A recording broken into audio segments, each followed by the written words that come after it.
Task-consistent path planning for mobile 3D printing.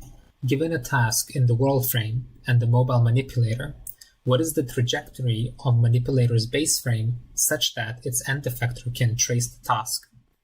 In this paper, we propose using robot reachability metrics to inform a rapidly exploring random tree-based path planning algorithm. Robot reachability is used to validate search tree vertices and edges. The base can be seen leading the arm, avoiding static obstacles, as well as previously deposited material. Proposed method can be used to detect necessity to discontinue a print path. This task example consists of two overlapping layers.